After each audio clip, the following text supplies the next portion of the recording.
అమీర్ ఖాన్ పేరు వినగానే గుర్తొచ్చేది పర్ఫెక్షన్, ఎమోషన్, న్యాయ పోరాటం. తారే జమీన్ పర్, దంగల్, 3 ఇడియట్స్ లాంటి సినిమాలతో దేశాన్ని ఆలోచింపచేసిన నటుడు అమీర్ ఖాన్. కానీ గత కొన్నేళ్లుగా అమీర్ కెరియర్ ట్రాక్స్ మంచు కప్పేసినట్లయింది. ఒకదానికొకటి భారీ ఫ్లాప్లు. Thugs of Hindustan, Lal Singh Chadha. అయితే ఇప్పుడు తన బలహీనతలను ఆయుధాలుగా మార్చుకుంటూ మళ్లీ బాక్సాఫీస్ వైపు దూసుకెళ్తున్నాడు. సినిమా పేరు తారే జమీన్ పర్. 2007లో దేశం మొత్తం ఎమోషన్లో ముంచేసిన తారే జమీన్ పర్. అది ఓ చిన్నారి పర్సనల్ యుద్ధం. ఇది ఓ కోచ్ గుండె మార్పు యాత్ర. స్పానిష్ బ్లాక్ బస్టర్ ఛాంపియన్స్ ఆధారంగా తెరకెక్కిన ఈ సినిమాలో అమీర్ ఖాన్ ఓ కోర్టు శిక్ష పొందిన బాస్కెట్బాల్ కోచ్ పాత్రలో కనిపించబోతున్నాడు. తాగి డ్రైవింగ్ చేసి పోలీస్ వాహనం ఢీకొట్టినందుకు అతనికి కోర్టు శిక్షగా ఒక మానసిక దివ్యాంగుల టీంకు కోచింగ్ ఇవ్వమని ఆదేశిస్తుంది. ప్రారంభమంతా సరదాగా ఉంటుంది, కానీ నిజమైన సినిమా అక్కడి నుంచే మొదలవుతుంది.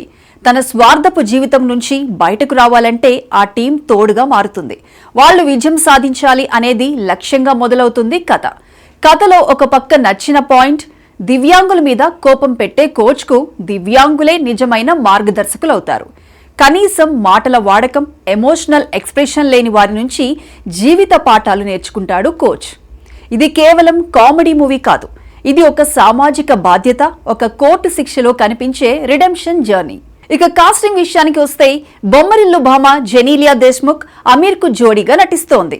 సుమారు 10 మంది నూతన నటీనటులను పరిచయం చేస్తున్న ఈ సినిమా బాస్కెట్బాల్ నేపథ్యంలో సాగే ఎమోషనల్ డ్రామా. కానీ సినిమా విడుదలకు ముందే మొదలైంది ట్రోలింగ్ యుద్ధం.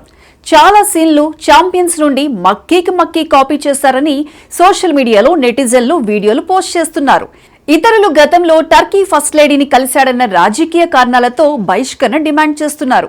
కానీ అమీర్ కి తెలిసిన పాఠం ఒక్కటే, ట్రోలింగ్ వస్తుందనుకున్న ప్రయత్నం ఆగకూడదు. ఆయన సినిమాలు కమర్షియల్ రూట్లో కాకపోయినా ఎమోషనల్ గా కొట్టే తీరు వల్ల విభిన్నంగా నిలబడతాయి. ఇప్పటి వరకు వచ్చిన చిత్రాల్లో బాక్సాఫీస్ హిట్లు ఇవ్వకపోయినా సమాజానికి మెసేజ్ ఇచ్చే ఆత్మగౌరవం మాత్రం ఆయన నిలబెట్టింది. ఇక ఇప్పుడున్న ప్రశ్న, ఈ సినిమా కొత్తదేనా? కాదు. మానవతా విలువలు, అసలైన గెలుపు అర్థాన్ని నవతరం యూత్ కు తిరిగి గుర్తు చెప్పే సినిమా అవుతుందా అన్నది జూన్ 20న తేలుతుంది. ఈసారి అమీర్ ను పర్ఫెక్ట్ హీరో అనడమే కాదు, పునరాగమన యోధుడిగా చూస్తారా అనేదే ప్రశ్న. తారే జమీన్ పర్ ఈసారి తారలు నేలపై పడి మనసుల మీద మెరుస్తాయా, లేక అదే తారలు మరలా బోల్తా పడతాయా? జవాబు థియేటర్లో జూన్ 20న.